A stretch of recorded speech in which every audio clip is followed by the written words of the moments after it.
Yo, it's been a hot minute since we've done this. Very excited to jump back into the vlog. I'm calling it now, 2025. It's the year of the vlog. So this week I am working in Sheffield. I'm heading over to shoot some live music. One of the bands that I shoot pretty regularly is playing a really cool show, so I'm heading over. We're going to shoot photo, digital and film, and we're going to shoot video all at the same time. So I'm going to be walking around looking like f***ing buckaroo as usual. Despite putting 20 rolls of film through my Pentax 17, I haven't actually shot any live music with it yet. I've shot weddings with it, I've shot general event stuff and commercial stuff. I've used it as part of those, but I haven't done, like I say, just the music thing with it yet. And I think what's interesting about the Pentax 17 is I think it's going to be things that it's really good at, and I think there's things that it's going to be really bad at. With that being said, I do think the strengths will outweigh the weaknesses. Obviously we'll talk through this as we go through the video. I'm excited. This one's going to be a good one. Once I get checked in at the hotel, I will show you all the gear that I'm going to be shooting with tonight. Got a bunch of different film stocks, a load of weird stuff for the digital side. I will show you my loadout for the evening. I have like 4 pages left of my book. Tragic. Okay, so we have about half an hour until sound check, so I will run through the gear with you real quickly that I'm going to be shooting with tonight, and we will head to sound check. Then I'll have a big chunk of time for tomfoolery, where I'll eat some food or whatever. They're playing last, so nice late slot. Then we will get to the main bit of this video, where we'll shoot the gig. We'll go through all the film photos, all the video, all that good stuff. The real meat and potatoes of the video. So the main film camera is going to be the Pentax 17. We have a roll of Candido 800 film, have a roll of Delta 3200 film, and we have some double film daily black and white. I've never shot this before, so I'm excited to give this a go. Sweet. We have the A7 III with a 24-14 as the main digital photo camera. Oh, I thought I'd thrown that one short. We also have this very cool fisheye adapter situation going on here. Old Faithful, the Mark II. The Mark III is horrible, hate it, snapped it. Direct flash, no diffuser, because f*** science, am I right? This pouch is the weird vibey shit I alluded to earlier on. Very excited to get stuck in with what's in here. Oh boy. Shout out Tide for making insanely bizarre things. Excellent stuff, guys. And for video, we are on the A7S III. I'm going to slap a GoPro on the top of this as well, on the hot shoe mount, just for some like BTS kind of stuff, so you can sort of see what I see and then see the shot afterwards once it's been edited and all that. Thought that'd be pretty cool. And then yeah, this has got the 17-28 2.8 on it, which I'll probably use the whole time, but I may put the fisheye on here for a little bit as well. But we'll see how much time we've got. It's not very long to shoot all these things, you know what I mean? So we'll just see. I kind of just go into like a flight mode. My brain just kind of turns off and I'm on autopilot and I just do things. So all these plans are probably going to go to shit the second the show starts.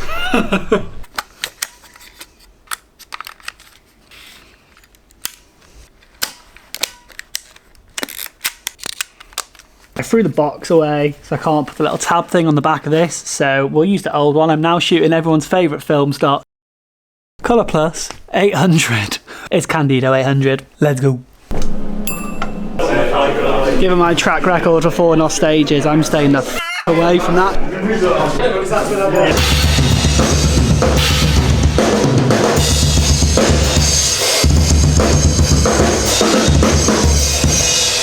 A vape vending machine is the most 2025 thing I've ever seen.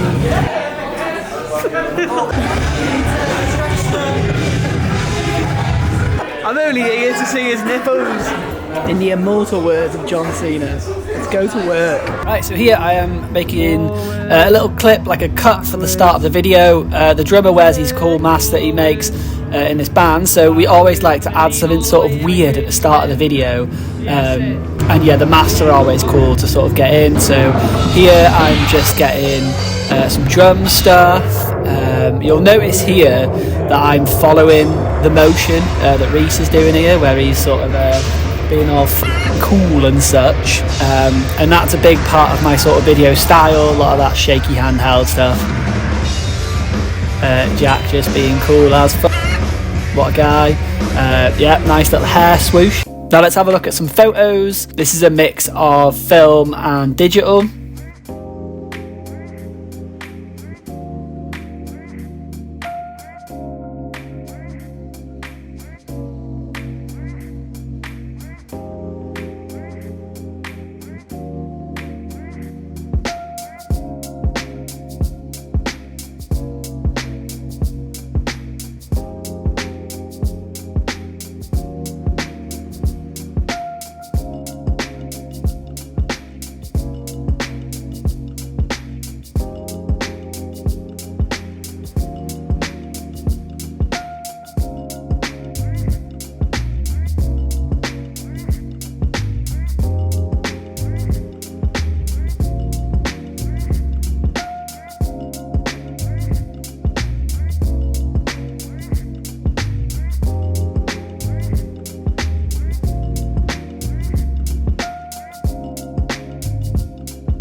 Here's some of the video stuff edited. If you want to see this reel with the band's music on it, then go and check out their Instagram account, and you can check it out there. You can go via mine if you like. I'll throw it up on screen. Band is called Dystopian Sun. You'll find them on my grid.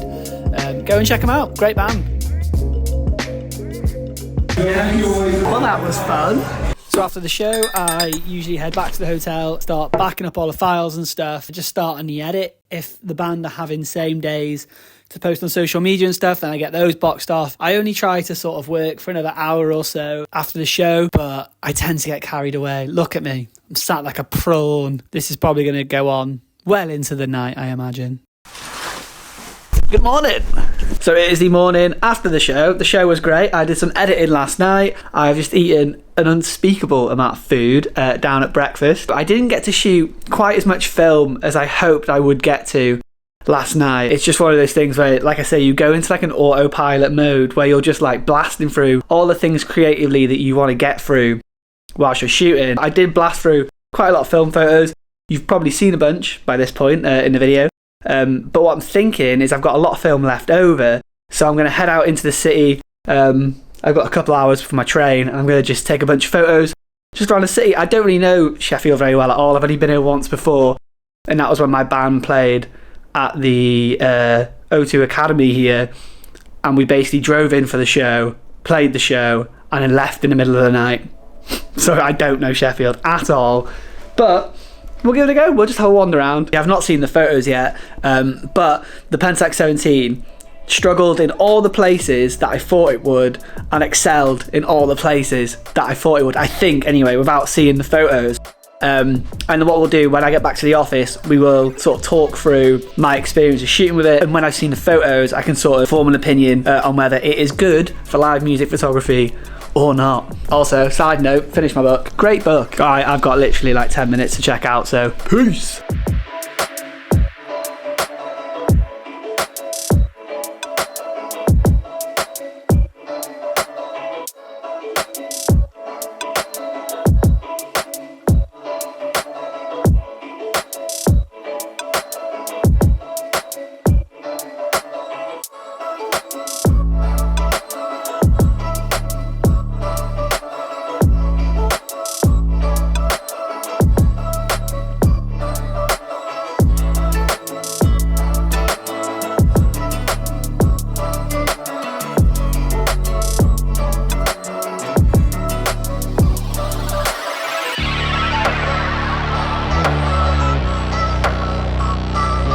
So I finished up the roll of Candido and then swapped over to shooting the double film daily black and white. I spent another hour or so just wandering around the city taking photos, snapped some stuff on the journey home too. I only took like 30 something photos, so I haven't actually finished that roll of film yet. I don't want to waste it by just rewinding it as is for the purpose of this video. So I think I'm going to use it as a bit of a daily carry for the next week or so, and then develop that roll and make a separate follow-up video about the results.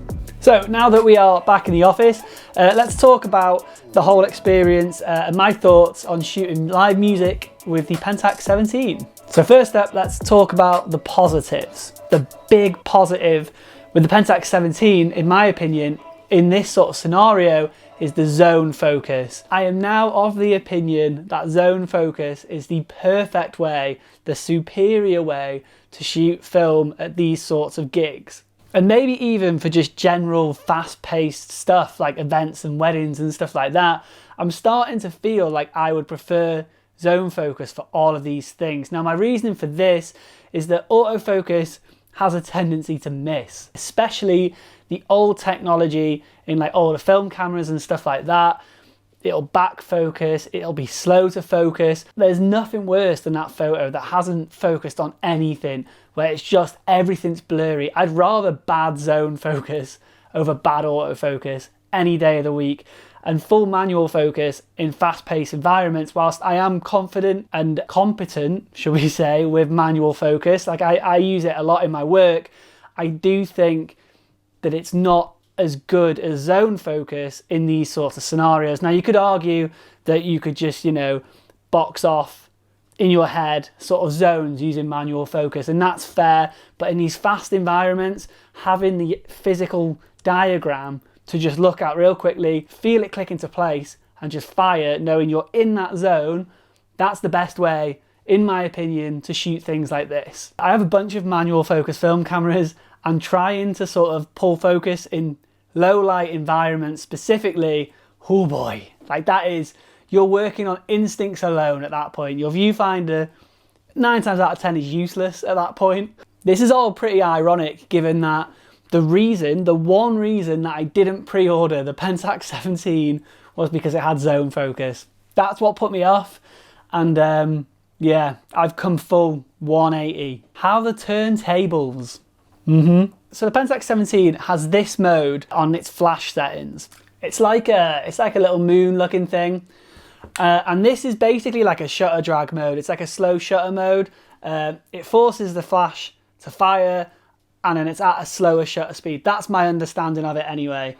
I think they call it something like night flash. I think it's described as in the manual. Now, if you are familiar with my work in any sort of capacity, then you'll know that I love nothing more than a slow shutter and a direct flash. Like that's it for me. I just love it. It's just, that is the creme de la creme of my hipster wankery.